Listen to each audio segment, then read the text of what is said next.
जब भी अभी तो खैर हॉस्टल मेरा ग्रेजुएशन ख़त्म हो गया है। जब भी मैं हॉस्टल में रहती थी तो मतलब ये था कि हम 2 रूममेट्स थे, ऐसे 2 में ठीक है। कभी कभी होता था कि लाइक 4-5 लोग आ जाते थे मतलब बात करने।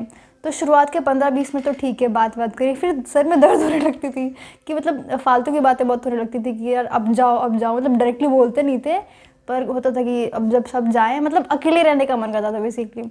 और जब सब चले जाते थे तो थोड़ा लाइक अकेले निकल गए, वॉक करने चले गए यूनिवर्सिटी में, तो अच्छा लगता था। पर फिर लोग पूछते थे कि अकेले, उनको बेसिकली लगता था कि अकेले रहना मतलब अच्छा नहीं होता। ये होता कि होता नहीं कि दिन भर अकेले ही रहता है, अकेले में खुश रहता है, उनको एक मतलब अजीब सी बीमारी लगती है कि आपको लोगों के साथ रहना चाहिए, अकेले नहीं रहना चाहिए, डिप्रेशन में चले जाएंगे अकेले रहने से। तो मतलब आपका इस पे क्या व्यू है कि मतलब अकेले रहना चाहिए कि नहीं रहना चाहिए? क्योंकि एक तो ये है कि अक्सर जो लोग डिप्रेशन में जाने वाले होते हैं, एक साइन हो जाता है कि उनको दुनिया से कटे कटे रहना, और एक तरीके से कंस्ट्रक्टिव चीज़ भी होती है, जब आप अकेले रहते हो आप खुद को ऑब्जर्व कर पाते हैं। तो मतलब इसको किस सेंस में आप बताना चाहेंगे? देखिए, इस समय YouTube पे ढेर सारे वीडियोस हैं जो आपको ये गाइड करेंगे कि आपको अकेले रहना सीखना चाहिए, वही आपकी सेहत के लिए अच्छा है। लेकिन एक नॉर्मल इंसान जो अपने ऊपर काम नहीं कर रहा है, जो अकेला रहना नहीं जानता, वो अगर अकेले रहेगा तो धीमे धीमे डिप्रेशन में चला जाएगा। ये फैक्ट है। लेकिन अगर भीड़ के साथ रहेगा तो भी वो कुछ टाइम के बाद डिप्रेशन में चला जाएगा, बिकॉज ऑटोमेटिक कंपैरिजन चालू हो जाएगा छोटी छोटी चीज़ के लिए, कपड़े को लेकर, नौकरी को लेकर, शक्ल को लेकर, उम्र को लेकर, हर चीज़ को लेकर के। तो अब अकेले रहें या भीड़ के साथ रहें। लेकिन इसके पहले मैं आपको जो मेरी इनसाइट बताना चाहता हूँ वो ये है कि जब हम लोग अकेले भी रहते हैं तब भी अकेले रहते नहीं हैं। हम भीड़ को अपने दिमाग में लेकर चलते रहते हैं। मान लीजिए आप यहाँ हैं, ऊपर लोग हैं, ढेर सारे लोग हैं, ऊपर क्लिक चलती है, तो आप यहाँ पर रह नहीं पाएंगे अकेले। वो सारे के सारे लोग दिमाग में घूमते रहेंगे। आप हॉस्टल में रहेंगे तो माँ बाप याद आते हैं, माँ बाप के साथ रहते हैं तो मन करता है उनसे दूर जाएं। तो जिसको हम लोग अकेले रहना सीखो बोलते हैं, वो क्या है? किस चीज़ को हम अकेले रहना बोलते हैं? क्योंकि वही अकेलापन जिसको कृष्णा जी बोला करते थे सॉलिट्यूड, वो हेल्पफुल है, वो हेल्दी है। इसके लिए आपको टाइम निकाल के रिट्रीट्स करना चाहिए, अपने साथ रहना चाहिए, लेकिन ये कॉन्शियसली होना चाहिए। आपकी दोस्त छोड़ के चली गई, आप एग्ज़ाम में फ़ेल हो गए, आपको मार पड़ी, घर से मार पड़ी, आपकी जॉब चली गई, आपका ब्रेकअप हो गया, ये सारी की सारी चीज़ें आपको धक्का देती हैं अलोननेस की तरफ, जहाँ पर आप एक कमी महसूस करते हैं। जैसे पेट को भूख लगी है बहुत ज़ोरों से, तो आप उपवास को एंजॉय नहीं कर पाएंगे। उपवास क्या होता है पता है? पेट को भूख ना लगना। जिस समय जिस बंदे ने भी खोजा होगा, उपवास की डिस्कवरी की होगी, उसने ज़रूर देखा होगा, खाने के साथ ज़रूर उसने एक्सपेरिमेंट किया होगा। बहुत ज़्यादा खाना खा लिया तो नींद आती है, कम खाना खाया तो नींद कम आती है। लेकिन कहीं ना कहीं उस आदमी को खाने के साथ बहुत ज़्यादा लगाव नहीं रहा होगा, धीमे धीमे कम हो गया होगा लगाव, तो उसने उपवास सीखा। खाने के साथ लगाव नहीं रहा होगा तो किसी और चीज़ के साथ लगाव होगा। उप मतलब किसी और के, वास मतलब साथ, यूजुअली गॉड के साथ या गुरु के साथ रहने को उपवास बोलते हैं। हम लोग भी उपवास करते हैं, लेकिन जब हम किसी और के साथ रहते हैं तो और भूख लगती है। जैसे ही टीवी चालू होता है रात को 9-10 बजे, शिरीष को और वैभव को और देवांश को भूख लग जाती है। मुझे भी लगती है बहुत। फिर मन करता है खाना तो नहीं खाएंगे, चिप्स चुप्स कुछ मिल जाए तो मज़ा आ जाए। जैसे ही टीवी बंद होता है और खाना प्लेट पे लगता है, दाल चावल, भूख मर जाती है। पनीर की सब्जी हो तब भूख लगती है। तो वो उपवास नहीं है। जो चीज़ हमको बेहोश करती है वो उपवास नहीं। उपवास की बात क्यों कर रहा हूँ? बिकॉज हमको जैसे पेट की भूख होती है, ऐसे ही मन की भूख होती है। बहुत अच्छे दोस्तों की, बॉयफ्रेंड और गर्लफ्रेंड की। जब बॉयफ्रेंड गर्लफ्रेंड मिल जाते हैं तो फिर फटाफट उसको फिजिकली पकड़ने का मन करता है, सेक्सुअल एक्सपीरियंस चाहिए होता है। लेकिन जैसे ही सेक्सुअल एक्सपीरियंस हो जाता है, दूर हटने का मन करता है। फिर कुछ टाइम के साथ रिलैक्स करके फिर उसी साइकिल में घुसना चाहते हैं। दोस्त, नज़दीकी दोस्त, सेक्स, फिर फन वाले दोस्त, नज़दीकी दोस्त, सेक्स, ये साइकिल चलता रहता है। अकेले नहीं मज़ा आता, अकेले रहने का रियाज नहीं है। डिप्रेशन में क्यों जाते हैं हम लोग? क्योंकि जो भी हम लोग ज़िंदगी में पढ़ा होगा आप लोगों ने, 2 चीज़ें हैं जो डिप्रेशन में ले जाती हैं। कौन सी 2 चीज़ें? 2 चीज़ें जो हमको ज़िंदगी में सुपरफिशियलिटी की तरफ ले जाते हैं, स्पीड और एफिशिएंसी। उसके ऊपर आप ऐसे भी लिख सकती हैं ना, क्या होता है स्पीड और एफिशिएंसी? सबसे उससे भी पहले स्पीड और एफिशिएंसी हमको ले जाते हैं सुपरफिशियलिटी की तरफ। वो क्या होता है? सुपरफिशियलिटी मतलब कोई ऐसी चीज़ जो फुलफिलिंग नहीं है, जो सेटिस्फाइंग नहीं है।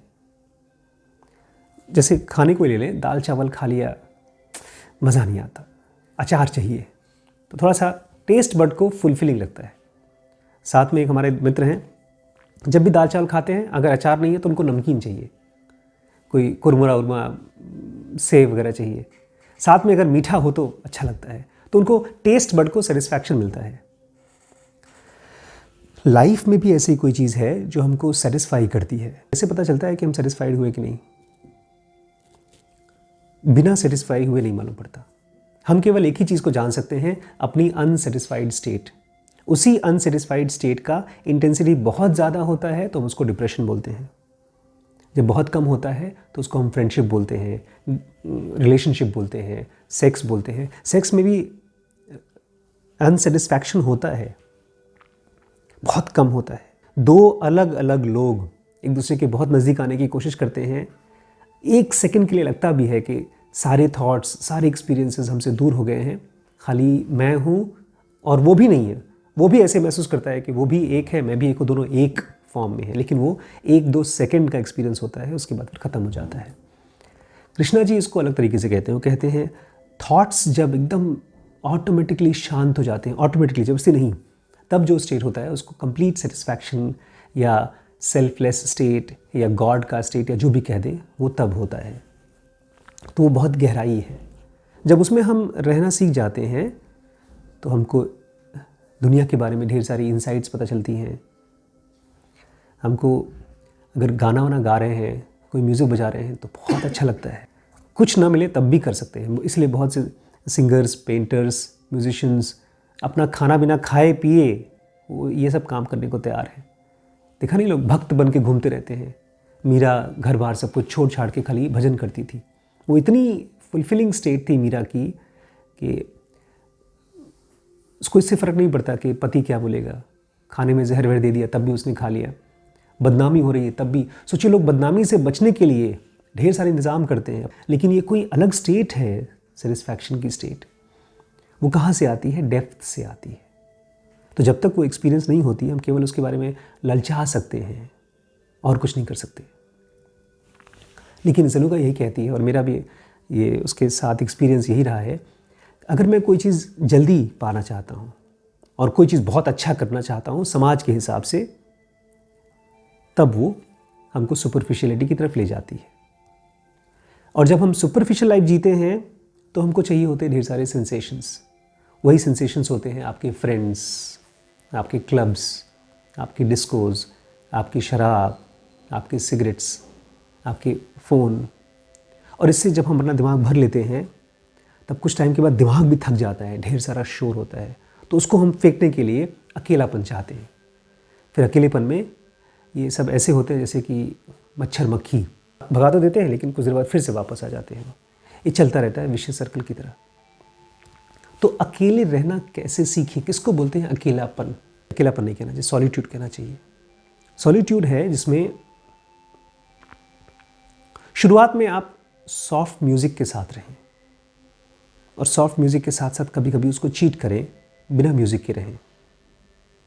शुरुआत में आप लोगों के साथ रहें बट बात ना करें, उनको सुनें।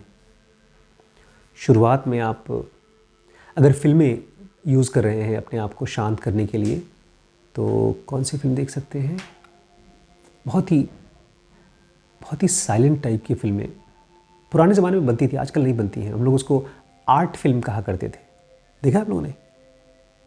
बहुत ही स्लो फिल्म होती थी। हम लोग बचपन में तो उन फिल्मों को देखते थे और इंतज़ार करते थे कब होगा, कब लड़ाई आएगी, कब गाली गलौज होगी, कब हीरो हीरोइन डांस करेंगे, कब थोड़ा बहुत सेक्स का सीन होगा। होता ही नहीं था।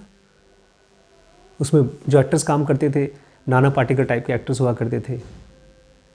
बड़े बड़े लोग बोलते थे बहुत अच्छी पिक्चर है। मंडी पिक्चर देखिएगा, मंडी। बट वो समझ में नहीं आती थी। कहीं ना कहीं उसमें सब्सटेंस दिखाने की कोशिश करते थे वो लोग, रियलिटी दिखाने की कोशिश करते थे। तो ऐसी फिल्मों के साथ आप शुरू में रहें, बट इनको जल्दी ही छोड़ दीजिएगा। वो बैसाखी की तरह हैं, वो आपको डेप्थ में जाने से रोक देंगे। उनका भी अपना टेस्ट होता है। बहुत से लोग किताबें पढ़ते हैं अपने आप को साइलेंट करने के लिए, नॉवेल्स पढ़ते हैं, बहुत से लोग कृष्णमूर्ति की या ओशो की बुक्स पढ़ते हैं, बट उनका अपना भीड़ है, उसका अपना शोर है। फिर आपको आदत पड़ जाती है उसकी, फिर आप उसी को पढ़ना चाहते हैं। अगर नहीं मिलता तो गुस्सा आता है, और जब वो मिलता है तब लगता है बस हम सेटिस्फाइड हो गए। उससे भी बचना होगा। कंप्लीट साइलेंस का मतलब ये है कि थॉट्स एब्सेंट हैं, और आपको एहसास भी नहीं है कि थॉट्स एब्सेंट हैं। आपके मन में ये नहीं आता, अरे देखा मुझे थॉट्स ही नहीं आ रहे। ऐसा नहीं होता। उस कंडीशन में आपको थॉट्स की ज़रूरत नहीं लगती, इसलिए थॉट्स नहीं आते। इसलिए आप उसको ज़बरदस्ती नहीं क्रिएट कर सकते। आप केवल एक्सपेरिमेंट कर सकते हैं सेंसेशंस के साथ कॉन्शियसली। जैसे मैं आप लोगों को देख रहा हूँ तो आपके कपड़े को अपनी आँखों से कपड़े के साथ हूँ, आसपास की आवाज़ों के साथ हूँ, और प्लस मैं अपने रिस्पॉन्सेस के साथ हूँ। अकेले रहने का मतलब क्या है? आप तो हैं मेरे पास, लेकिन अगर आप नहीं भी हैं तो भी मेरे रिस्पॉन्सेस तो मेरे पास हैं। यही हम लोग कल पढ़ रहे थे। कृष्णा जी कह रहे थे, एक आदमी को बोले थे तुम्हारी वाइफ तो मर गई, तो तुम्हारी वाइफ के साथ रिश्ता ख़त्म हुआ, तुम्हारा रिश्ता दुनिया के साथ ख़त्म नहीं हुआ है। तुम अभी भी रिलेटेड हो।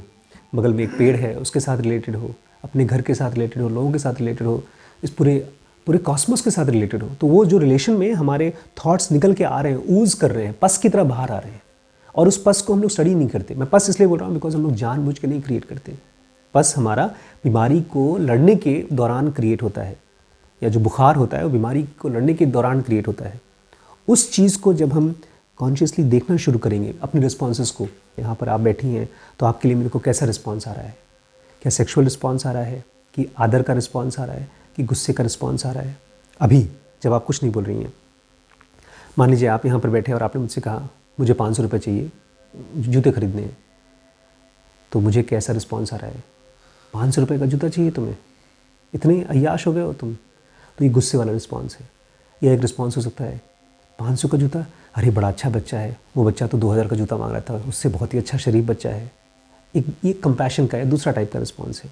तो अपने रिस्पॉन्सेस को जब हम स्टडी करना शुरू करेंगे, तब धीमे धीमे वो रिस्पॉन्सेस हमारे ऊपर ऑटोमेटिक कंट्रोल कम करेंगे। हमको अकेलापन, फ्रस्ट्रेशन क्यों महसूस होता है पता है? क्योंकि जिन दोस्तों को, जिन फैमिली मेम्बर्स के साथ रहते हैं, वो परेशान नहीं करते, उनके प्रति जो हमारी रिस्पॉन्सेज हैं और जो हमारी एक्सपेक्टेशन है वो परेशान करती है। पिताजी बड़े अच्छे हैं, रुपया पैसा देते हैं, मम्मी खाना बना के देती है, लेकिन वो लोग जब हमारे सामने आते हैं तो वो खाली खाना और पैसा नहीं, वो हमसे भी बहुत ढेर सारी उम्मीदें करते हैं, इम्तिहान, पढ़ाई, नौकरी वगैरह वगैरह। और ऐसे ही हमारे आसपास की दुनिया भी हमसे ढेर सारा एक्सपेक्टेशन करती है। औरतों से लोग एक्सपेक्ट करते हैं शादी करे, बच्चे पैदा करे। आदमियों से एक्सपेक्ट करते हैं कि नाम और रुतबा और पता नहीं क्या क्या चीज़ें चाहिए। तो वो सारी की सारी चीज़ें हमारे ऊपर बहुत बड़ा प्रेशर डालती हैं, और वो प्रेशर यहाँ पर ब्रेन में भीड़ की तरह बिहेव करती है।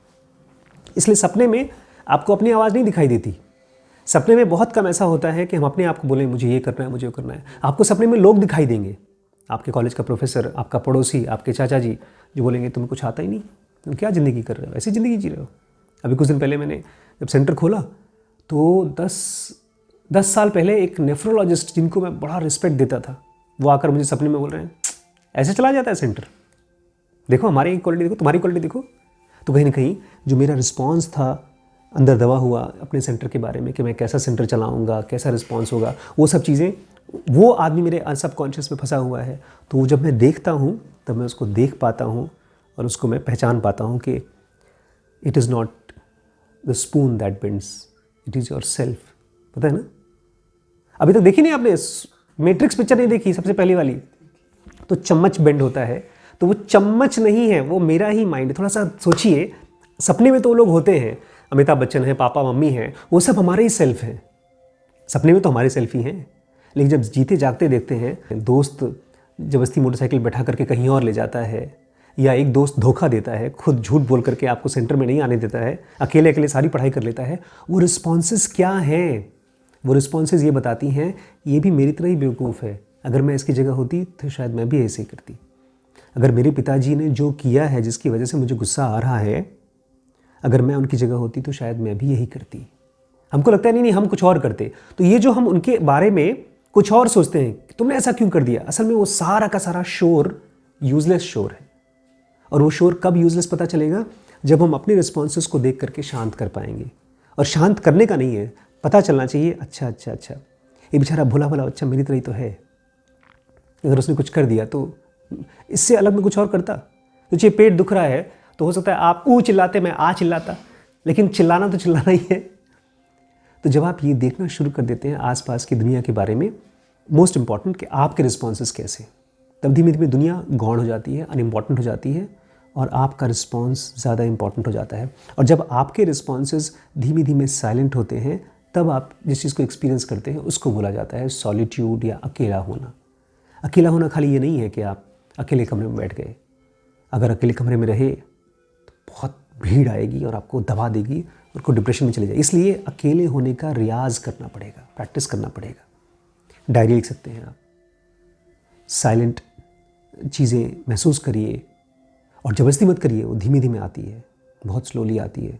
कृष्णमूर्ति के साथ कई साल लग गए। वॉक्स पे जाइए, एक हम लोग का बहुत अच्छा दोस्त है, उसके साथ आप रोज़ बात कर सकते हैं, सबके लिए अवेलेबल है। इवन यूट्यूब में 4.5 लाख 5 लाख जो लोग भी हैं, मिलियंस ऑफ सब्सक्राइबर, उन सब के लिए इंडिविजुअली वो अवेलेबल है। बात भी करेगा आपसे, वो फ्री में काउंसलिंग करेगा। पता है कौन? रोज़ सुबह और शाम को। दिन में तो बहुत उसका प्रभाव रहता है, आप उसके झेल नहीं पाएंगे उसके प्रभाव को। सर्दियों में अच्छा लगता है वो। कौन? मिस्टर सूरज भान सिंह। वो सूरज ऊपर रहते हैं सूरज सनराइज़ और सनसेट कृष्णमूर्ति अक्सर, अगर 10 दिन है 10 दिन में से 8 दिन वो जाया करते थे। बहुत रेयर होता था कि वो सनसेट को नहीं देखते थे। इसलिए कृष्णमूर्ति फाउंडेशन जहाँ जहाँ बने हैं वहाँ पर सनसेट पॉइंट्स बने हैं। लेकिन हम सबके घर में सनसेट पॉइंट्स हैं, तो उनको आप यूज़ कर सकते हैं। जब उनके साथ रहेंगे, उसके प्रति अपने रिस्पॉन्सेस को देखिए। अरे हनुमान जी की याद आ रही है, घर की याद आ रही है, फिर कुछ और चीज़ की याद आ रही है। अपने रिस्पॉन्सेस को धीमे धीमे पस की तरह निकाल कर ख़त्म कर दीजिए। ये टाइम आएगा जिसमें आप अकेले रहेंगे तब भी खुश रहेंगे, भीड़ में रहेंगे तब भी अकेले रहेंगे और खुश रहेंगे। तब यात्रा चालू होगी मेडिटेशन की, इनसाइट की।